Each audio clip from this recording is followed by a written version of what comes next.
கார்ஸில் எப்படி எஸ்யூவிஸோ அது மாதிரி இப்போ பைக்ஸில் ஏடிவி தான் ஒரு நல்ல டாமினண்ட்டான மார்க்கெட்டை பிடிச்சிட்டு ட்ரை பண்ணிகிட்டு இருக்காங்கன்னு சொல்லலாம். அதுவும் ஏடிவி செக்மெண்ட்டில் நிறைய பைக்ஸ் இப்போது களமிறங்கிட்டே இருக்குது. நிறைய வண்டிகள் வந்து இப்போ ரீவேம் பண்ணுறாங்க, ரிஃப்ரெஷும் பண்ணிருக்காங்க. அந்த வரிசையில் சமீபத்தில் லான்ச் ஆன RTX 300 தான் நம்மக்கிட்ட இருக்குது. இது டிவிஎஸ் அப்பாச்சியோட RTX 300 வேல்யூ ஃபார் மணியான ஒரு அட்வென்ச்சர் பைக். அது மட்டும் இல்லாமல் close to 3 lakhs on road ப்ரைஸ்க்குள்ளேயே நமக்கு 3 வெவ்வேறு விதமான வேரியன்ட்ஸ் கொடுத்துருக்காங்க. அண்ட் அதுக்கேற்ற மாதிரி கஸ்டமைசேஷன் பேக்ஸும் இருக்குது. நல்ல ஃபீச்சர் லோடடான ஒரு அட்வென்ச்சர் பைக். இந்த பைக் பற்றின ஃபுல் ரிவ்யூ தான் பார்க்க போகிறோம். அண்ட் நான் ஓட்டி பார்த்த வரைக்கும் என்னோடய ஒப்பீனியன்ஸ் என்ன அப்படின்றது தான் இந்த வீடியோவில் நம்ம பார்க்க போகிறோம். Hi friends, welcome to B drive. Video பிடிச்சிருந்தா மறக்காமல் லைக் பண்ணுங்கள், சப்ஸ்கிரைப் பண்ணுங்கள். அப்போ தான் நான் போடுற எஃபர்ட் உங்களுக்கு வந்து ரீச் ஆகும். இப்போ வீடியோக்குள்ளே போகலாம்.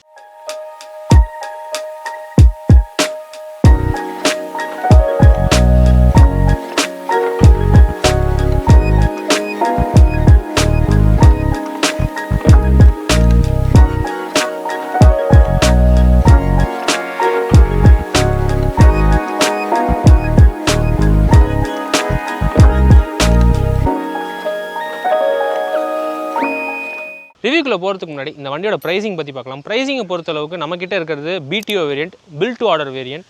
இந்த வேரியண்ட்டோட எக்ஸ்ஷோரூம் காஸ்ட்டை பொறுத்தளவுக்கு நமக்கு 2,34,000 rupees ப்ரைஸ் பண்ணியிருக்காங்க.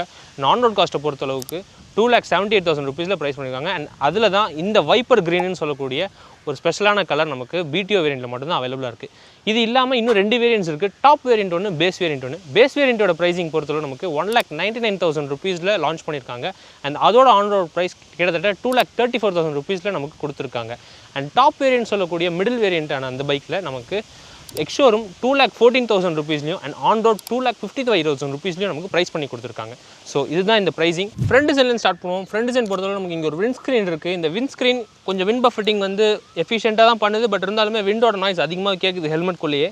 பட் இந்த விண்ட் ஸ்க்ரீன் நம்ம ரிமூவ் பண்ணிட்டு இன்னொரு டால் விண்ட் ஸ்க்ரீன் போட்டால் நல்ல ஒரு சுப்பீரியரான பர்ஃபார்மன்ஸ் இருக்கும் ஹைவேல போகிறப்போ. கீழே பார்த்தோம் அப்படின்னா நமக்கு இங்கே ஒரு LED ஹெட்லாம்ப்ஸ் ப்ரொவைட் பண்ணியிருக்காங்க. இந்த LED ஹெட்லாம்ப்ஸில் நமக்கு ஆட்டோமேட்டட் ஹெட்லாம்ப்ஸும் கொடுத்துருக்காங்க. ஸோ டே டைமில் வந்து ஹெட்லாம்ப்ஸ் ஆன் ஆகாமல் இருக்கும்.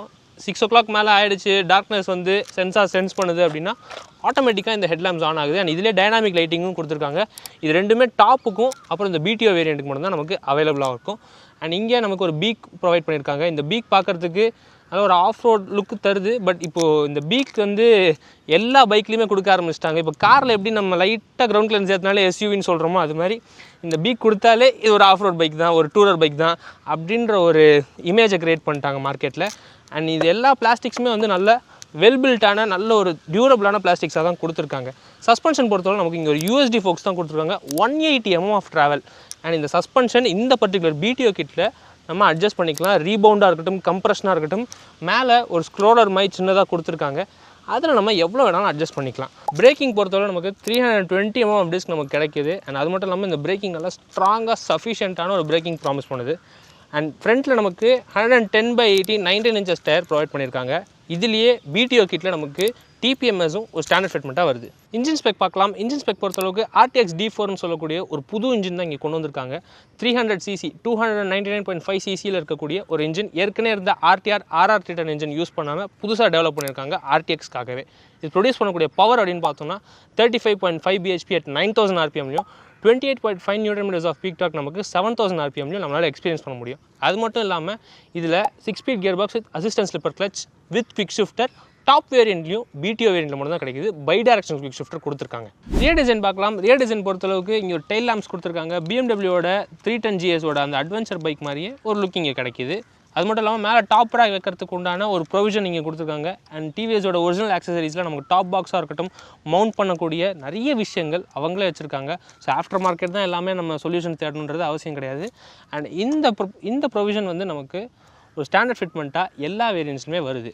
அண்ட் ரியரோட பிரேக்ஸை பொறுத்தளவுக்கு 240 mm டிஸ்க் கொடுத்துருக்காங்க. ரியர் அண்ட் ஃப்ரண்ட் பிரேக்ஸ் கம்பைனாக ஒர்க் பண்ணுறப்போ நல்ல சூப்பரான ஒரு ஸ்டாப்பிங் பவர் கிடைக்குது. அண்ட் ரியரோட டயர்ஸை பொறுத்தளவுக்கு 150/80 17 inches டயர் கொடுத்துருக்காங்க. ரெண்டுமே அலாய்ஸாக தான் கொடுத்துருக்காங்க. இதில் ஒரு ஸ்போக் வேரியன்ட் வந்துச்சுன்னா நல்லாயிருக்கும். ஏன்னா லுக்கும் என்ஹான்ஸ் பண்ணுவோம். ஹார்ட் கோரான ஆஃப் ரோட் பண்ணுறதுக்கு ஸ்போக் வேரியன்ஸ் நல்லா சூப்பராகவே நமக்கு ஒர்க் பண்ணுன்னே சொல்லலாம். ரியர் சஸ்பென்ஷனுமே நமக்கு அட்ஜஸ்டபிள் தான் வருது. அதுவும் பர்டிகுலராக பிடிஓ வேரியண்ட்டில் நமக்கு அட்ஜஸ்டபிள் சஸ்பென்ஷனாக கொடுத்துருக்காங்க. இது வந்து ஒரு மோனோஷாக் ஃப்ளோட்டிங் பிஸ்டனோட கொடுத்துருக்காங்க. அண்ட் இதில் வந்து நம்ம கம்ப்ரெஷன் மட்டும்தான் நம்மளால் செட் பண்ண முடியும், ரீபவுண்ட் நம்மளால் செட் பண்ண முடியாது. ஸோ அதிலே நம்மளால் ரொம்ப பெரிய அட்ஜஸ்ட்மெண்ட்னா கூட மைனராக அட்ஜஸ்ட்மெண்ட் நம்மளால் பண்ணிக்க முடியும். இன்ஸ்ட்ருமெண்ட் கிளஸ்டர் பார்க்கலாம். இன்ஸ்ட்ருமெண்ட் கிளஸ்டர் பொறுத்தவரைக்கும் உங்களுக்கு ஒரு டிஎஃப்டி யூனிட் தான் கொடுத்துருக்காங்க. பார்க்குறதுக்கு நல்லா சூப்பரான தெளிவான கிளாரிட்டியாக இருக்குது. டே டைமில் நம்ம யூஸ் பண்ணாலும் லைக் உச்சி வெயிலில் யூஸ் பண்ணாலுமே நமக்கு நல்ல விஷனே கிடைக்குதுன்னே சொல்லலாம். இங்கே நமக்கு சைடில் நோட்டிஃபிகேஷன்ஸ் கொடுத்துருக்காங்க. இன்ஜின் செக்லைட்டாக இருக்கட்டும், ஏபிஎஸ் ஆஃப் ஆயிருக்குன்னா அதுக்குண்டான நோட்டிஃபிகேஷன் இருக்கட்டும், ட்ராக்ஷன் கண்ட்ரோல் ஆஃப் பண்ணியிருக்கோம்னா அதுக்குண்டான நோட்டிஃபிகேஷனுமே இங்கே நமக்கு சைடில் ப்ரொவைட் பண்ணியிருக்காங்க. அண்ட் அது மட்டும் இல்லாமல் இன்ஜின் டெம்பரேச்சர் கூட இந்த சைடில் இருக்கிற இந்த பெசல்ஸில் தான் நமக்கு ப்ரொவைட் பண்ணியிருக்காங்க. மொத்தம் 4 ரைடிங் மோட்ஸ் இருக்குது இந்த பைக்கில். அர்பன், ரெயின், டூர், அப்புறம் ரேலின்னு சொல்லிட்டு 4 ரைட் மோட்ஸ் கொடுத்துருக்காங்க. அது மட்டும் இல்லாமல் நம்ம ரைட் மோடுக்குள்ளே போகிறோம் இல்லை அந்த மெனு ஆக்சஸ் பண்ணுறோம் அப்படின்னா இந்த லேம்ப் கண்ட்ரோலில் ஹெட் லேம்ப் வந்து நமக்கு ஆன் பண்ணுமா ஆஃப் பண்ணுமா இல்லை ஆட்டோமேட்டிக்கில் வைக்கணுமா வேணாமா, ஹெட் லேம்போட இன்டென்சிட்டி நம்ம அட்ஜஸ்ட் பண்ணிக்கலாம். அண்ட் டேக் மீ ஹோம்ன்ற ஃபங்க்ஷன் இருக்குது. 10 செகண்ட்ஸ் 20 செகண்ட்ஸ் நம்ம லைட் மட்டும் ஆன் பண்ணி இருக்கிற மாதிரி வெல்கம் ஹெட் லேம்ப்ஸும் நமக்கு இதில் கொடுத்துருக்காங்க. அண்ட் வெஹிக்கிளோட கண்ட்ரோலை பொறுத்த வரைக்கும் ட்ராக்ஷன் கண்ட்ரோலாக இருக்கட்டும், குவிக் ஷிஃப்டராக இருக்கட்டும், ரெண்டுமே நம்ம ஆஃப் பண்ணியே யூஸ் பண்ணுற மாதிரி ஒரு செட்டப் கொடுத்துருக்காங்க. ஸோ ஆஃப் ரோடில் கொஞ்சம் ஓட்டி எக்ஸ்பீரியன்ஸ் பண்ண நினைக்கிறவங்க இந்த வண்டியில் இந்த மாதிரி ஆஃப் பண்ணி ஓட்டுறதுக்கு ஈஸியான ஒரு செட்டப்பே கொடுத்துருக்காங்க. ஹேண்டில் பார் பொசிஷனே நமக்கு நல்லா கம்ஃபர்டபுளான ஒரு பொசிஷன் கொடுத்துருக்காங்க. அண்ட் முக்கியமாக கவனிக்க வேண்டிய விஷயம் என்னென்னா நமக்கு இங்கே நக்கிள் கார்ட்ஸ் ப்ரொவைட் பண்ணியிருக்காங்க. அண்ட் எந்த வேரியண்ட் எடுத்தாலுமே நமக்கு அட்ஜஸ்டபிள் லிவர்ஸ் வருது. கிளச்சாக இருக்கட்டும், பிரேக்காக இருக்கட்டும், நம்மளால் 4 ஸ்டெப் வரைக்கும் அட்ஜஸ்ட் பண்ணிக்கலாம். ஸோ ஒரு ரைடருக்கு ஏற்ற மாதிரி ஈஸியாக நம்மளால் கஸ்டமைஸ் பண்ணிக்கிற மாதிரி தான் இந்த RTX 300 நமக்கு கொடுத்துருக்காங்க. வண்டியோட டைமென்ஷன்ஸ் பார்க்கலாம். டைமென்ஷன்ஸ் பொறுத்தளவுக்கு லெங்க் நமக்கு 2.1 மீட்டர்ஸ் ஆஃப் லெங்க் அண்ட் ஹைட்டில் நமக்கு 1.4 மீட்டர்ஸ் ஆஃப் ஹைட்டில் இந்த RTX ப்ரொவைட் பண்ணியிருக்காங்க. அண்ட் இதோட வீல் பேஸ் நமக்கு 1430 mm ஆஃப் வீல் பேஸ் இருக்கிறனால சிட்டியில் கொஞ்சம் ஃபில்டர் பண்ணி ஓட்ட ட்ரை பண்ணுறப்போ கொஞ்சம் கேர்ஃபுல்லாக தான் ஃபில்டர் பண்ணும். வண்டி என்ன தான் கொஞ்சம் லைட் வெயிட்டாக இருந்தாலும் வண்டி ஸ்பீட் எடுத்ததுக்கப்புறம் ஓரளவுக்கு நம்ம லெஃப்ட்டோ ரைட்டோ பார்த்து தான் எடுக்கிற மாதிரி இருக்கும். லெங்க் கொஞ்சம் பெருசு தான் அண்ட் வீல் பேஸ் கொஞ்சம் பெருசாக இருக்கிறனால. சீட் ஹைட் பொறுத்தளவு நமக்கு 835 mm சீட் ஹைட் கொடுத்துருக்காங்க. அண்ட் ஆஸ் அ 6 feet கை எனக்கு நல்லா ஃப்ளாட் ஃபுட் ஆகுது, நல்லா கம்ஃபர்டபுளான ஒரு ரைடிங் போஸ்ட்டே வருதுன்னே சொல்லலாம். அண்ட் 6 feet இல்லை கொஞ்சம் ஹைட்டாக இருக்கிறவங்களுக்கு பேக் பெயின் இருக்குது, ஒரு கம்ப்யூட்டர் மாதிரி வேணும், ஓரளவுக்கு அட்வென்ச்சர் பாடி இருந்தால் பரவாயில்ல அப்படின்னு நினைக்கிறவங்களுக்கு இந்த RTX சூப்பராகவே செட் ஆகும்.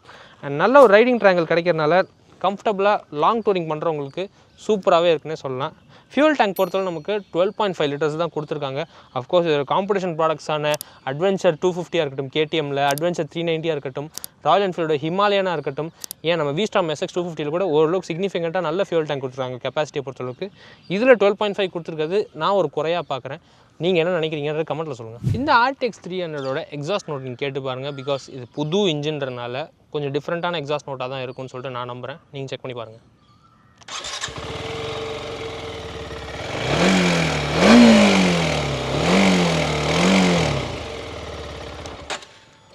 ஒரு டச் ஆஃப் அ பட்டனில் ஈஸியாக ஸ்டார்ட் ஆகுது. அண்ட் 6000 RPM மேலே ரெவ் பண்ணி ஓட்டினாலும் சரி, இல்லை இப்போ ஐடியலியாக நம்ம ரெவ் பண்ணி வச்சாலுமே வைப்ரேஷன்ஸ் சீட்லேயும் சரி ஃபுட் பேக்ஸ்லையும் நல்லா சீப்பின் ஆகிட்டு வருது. அஃப்கோர்ஸ் இந்த வண்டியை நம்ம 100 to 110 தான் மெயின்டைன் பண்ணி ஓட்டுற மாதிரி இருக்கும்.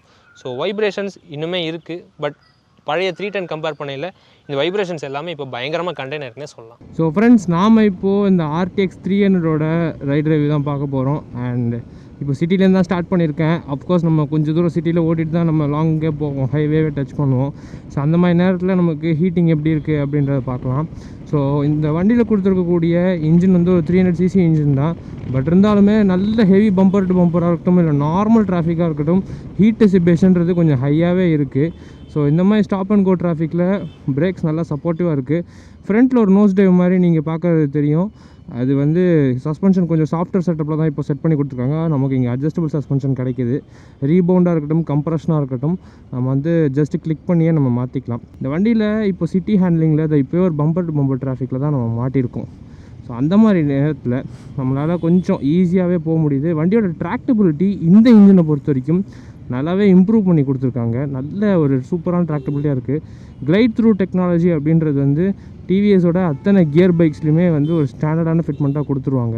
ஸோ நம்ம கிளச்சு விட்டாலே போதும், வண்டி தானாகவே போகும், நம்ம ஆக்சிலரேட்டர் தர தேவையில்லை.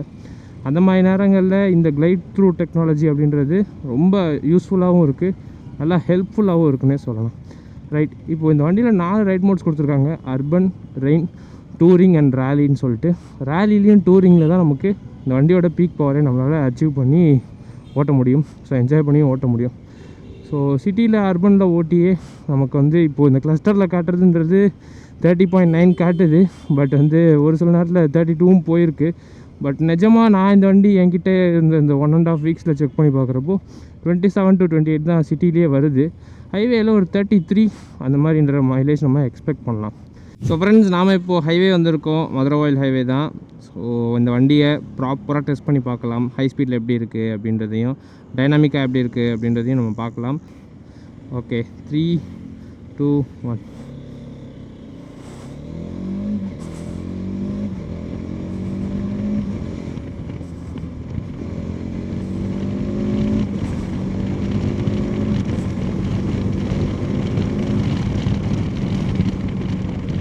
வண்டி கம்போஸ்டாக இருக்குது. லைட்டாக ஒரு ஷேக் உங்களுக்கு பார்த்துருப்பீங்கன்னு நினைக்கிறேன். இப்போது இந்த ஹீட் இப்போ தான் காலைல தான் நம்ம ஏர் ஃபில் பண்ணிட்டுமே வந்து ஏர் லைட்டாக குறைஞ்சி ஏறுது சம்மர் ஹீட் ப்ரெஷர்னால. பட் நந்தலஸ் வண்டி நல்லா ஸ்டேபிளாக போய்கிட்டு இருக்குது. அண்ட் இந்த விண்ட்ஸ்க்ரீனுமே வந்து இன்னும் கொஞ்சம் டாலாக கொடுத்துருந்தா நமக்கு இன்னும் சூப்பராக எஃபிஷியண்ட்டாக வின் கட் பண்ணோம். இப்போ வரைக்கும் எனக்கு இங்கே வரைக்கும் தெரியல. என்னோடய வைசரோட மிடில் பார்ட் வரைக்கும் எனக்கு விண்டு தெரில. பட் வைசரோட மேலே நமக்கு நல்லா விண்டு தெரியுதுன்னே சொல்லலாம். ஹெல்மெட் மேலே அடிக்கிறப்போ நல்ல விண்டு அடிக்குதுன்னே சொல்லலாம். ரைட், இப்போது இந்த வண்டியில் கொடுத்துருக்க க்ரூஸ் கண்ட்ரோல் வந்து ஒரு சூப்பரான ஃபீச்சர்னே சொல்லலாம். அதுவும் இந்த பைக்கில் வந்து இந்த க்ரூஸ் கண்ட்ரோல் வந்து ஆக்சஸ் பண்ணுறது ரொம்ப ஈஸி. நம்ம ஃபஸ்ட்டு இந்த க்ரூஸ் கண்ட்ரோல் பட்டனை இப்படி ஆன் பண்ணிவிட்டு அப்படியே மேலே ப்ரெஸ் பண்ணோம் அப்படின்னா 60 செட் பண்ணிட்டேன். 60 அது பாட்டுக்கு போய்கிட்டு இருக்குது. எந்த ஒரு காம்ப்ளிகேட்டடான ஒரு விஷயமே கிடையாதுன்னு சொல்லலாம். அண்ட் ரொம்ப ஈஸியாக இந்த குவிக் ஷிஃப்டர்லாம் ஆக்சஸ் பண்ணிக்க முடியுது. அண்ட் க்ரூஸ் கண்ட்ரோலும் ஆக்சஸ் பண்ணிக்க முடியுதுன்னே சொல்லலாம். இந்த வண்டி வந்து லாங் டூரிங்க்கு செட் ஆகுமா அப்படின்ற கொஷின் இப்போது நிறைய ரைடர்ஸும் பார்ப்பாங்க. டூரிங் பார்க்குறவங்க, இப்போ புதுசாக ஒரு வேறு வண்டிக்கு நான் அப்கிரேட் பண்ணி பார்க்குறவங்க கேட்பாங்க. அஃப்கோர்ஸ் இந்த வண்டி லாங்குக்கு செட் ஆகும். ஒரே ஒரு கவனிக்கத்தக்க விஷயம் என்னென்னா, டேங்க் சைஸ் வந்து 11 லிட்டர்ஸ் கிட்ட தான் கொடுத்துருக்காங்க. ஸோ 11 லிட்டர்ஸ் ஆஃப் டேங்க்குக்கு கிட்டத்தட்ட 400 கிலோமீட்டர்ஸ் ஆஃப் ரேஞ்ச் தான் வருது.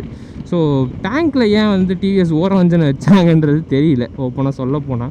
ஸோ டேங்க் சைஸ் அவங்க இம்ப்ரூவ் பண்ணியிருந்தாங்க அப்படின்னா இன்னும் ஒரு சூப்பரான வேல்யூ ஃபார் மணி பேக்கேஜாகவே இருந்திருக்கும்.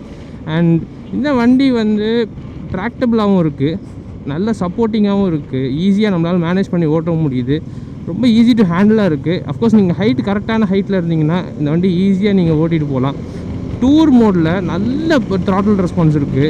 இப்படிலாம் ஃப்ளிக் பண்ணி ஓட்டுறப்போ, ஃப்ளிக் பண்ணக்கூடாது இந்த மாதிரி நேரங்களில், பட் இருந்தாலுமே ஹைவேல ஓரளவுக்கு ஓவர்டேக் எடுக்கிறப்போ நல்லா சப்போர்ட்டிங்காக இருக்குது. இன்கியர் ஆக்சலரேஷன் ஒரே கியர்லேயே வச்சு நம்ம லோ ஸ்பீட்லேருந்து ஹையர் ஸ்பீட் போகும்போது அந்த ஆக்சலரேஷன் வந்து நல்லா சூப்பராகவே கொடுத்துருக்காங்க. அண்ட் கம்ஃபர்டபுளான ஒரு ரைடிங் போஸ்டர். எவ்வளோ நாள் வேணாலும் நீங்கள் எவ்வளோ நேரம் வேணாலும் உட்காந்து டூரிங் பண்ணிகிட்டே இருக்கலாம், வண்டி ஓட்டிகிட்டே இருக்கலாம். சீட்டுக்கு மட்டும் முடிஞ்சால் ஒரு ஜெல் சீட் மாதிரி ஒரு ஆக்சசரி போட்டுக்கோங்க. ஸோ தட் உங்களுக்கு உட்கார்றப்போ வலிக்காமல் இருக்கும். அண்ட் அது உங்களை ஈஸியாக இன்னும் ரைட் பண்ண உதவுன்னே சொல்லலாம். மற்றபடி இந்த வண்டியில் கொடுத்துருக்க பிரேக்ஸாக இருக்கட்டும் அண்ட் இதோட சஸ்பென்ஷனாக இருக்கட்டும். நான் சஸ்பென்ஷன் பற்றி கண்டிப்பாக சொல்லி ஆகணும்.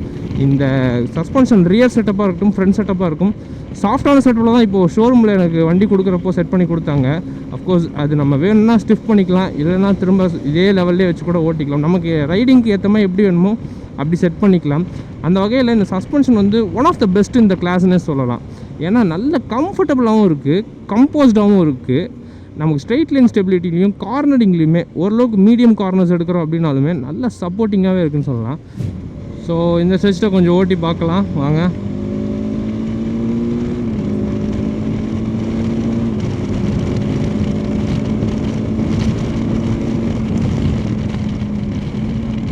வண்டியோட பிக்கப்பாக இருக்கட்டும், ஆக்சலரேஷனாக இருக்கட்டும், ஸ்பீடு மெயின்டைன் பண்ணுற அந்த ஒரு பிஹேவியராக இருக்கட்டும், நல்லா சரியலான வேயாக இருக்குது. ஒரு கம்போஸ்டாக, கண்டினியூஸாக, கன்சிஸ்டண்ட்டாக பர்ஃபார்மன்ஸ் இருக்கிற ஒரு நல்ல இன்ஜின் கொடுத்துருக்காங்க. அண்ட் அது மட்டும் இல்லாமல் ஸ்டெபிலிட்டி நல்லாவே இருக்குது. வேறு வந்து குறைகள் நான் பார்க்குறது என்ன அப்படின்னா, கண்டிப்பாக இதோட சர்வீஸில் ஒரு சில ஷோரூம்ஸ் தான் நல்லா பண்ணுறாங்க, ஒரு சில ஷோரூம்ஸ் வந்து மீடியாக்கராக இருக்காங்க. ஸோ அதை மட்டும் டிவிஎஸ் ஃபிக்ஸ் பண்ணிட்டாங்க அப்படின்னா கண்டிப்பாக ஒரு பெரிய சேஞ்ச் இருக்கும். அஃப்கோர்ஸ் இந்த வண்டியை பொறுத்த வரைக்கும் வாங்குறதுக்கு ஆட்கள் வந்து இப்போது நிறைய பேர் இருக்காங்க. ஏன்னா இதில் இந்த ப்ரைஸ் பாயிண்ட்டுக்கு கொடுத்துருக்க ஃபீச்சர்ஸ் அதிகம் அப்படின்னே சொல்லலாம். ஸோ இதுதான் என்னோட ஒப்பீனியன். ஸோ ஃப்ரெண்ட்ஸ், ஹோப் இந்த வீடியோ இந்த RTX 300 பற்றின ஒரு ஐடியா உங்களுக்கு கிடச்சிருக்குன்னு சொல்லிட்டு நான் நம்புகிறேன்.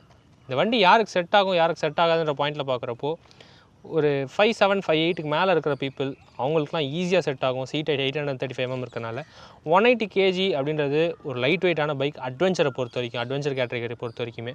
அண்ட் அது மட்டும் இல்லாமல் ஃபர்ஸ்ட் டைம் பையர்ஸ் இந்த வண்டியை வந்து பரிந்துரை பண்ண மாட்டேன். ஏன்னா கொஞ்சம் பவர்ஃபுல்லாகவே இருக்குது. அண்ட் லாங் ரைடர்ஸில் எக்ஸ்பர்ட்டான ரைடர்ஸ் வந்து நான் ஒரு நாளைக்கு 600 km கவர் பண்ணுவேன் அப்படின்றவங்களுக்கு இந்த வண்டி கண்டிப்பாக செட் ஆகுது. இது ரொம்ப காமான ஒரு க்ரூசர், ஒரு காமான ஒரு அட்வென்ச்சர் பைக்னே சொல்லலாம். ஸோ அந்த மாதிரி காம்னஸ் எதிர்பார்க்குறவங்களுக்கு இந்த அட்வென்ச்சர் கண்டிப்பாக செட் ஆகும். இந்த RTX ரொம்ப நல்லாவே செட் ஆகும்னே சொல்லலாம். ஸோ மீண்டும் உங்களை அடுத்த ரிவ்யூவில் சந்திக்கும் வரை உங்களிடமிருந்து விடைபெறுவது உங்கள் பத்மநாபன். பை.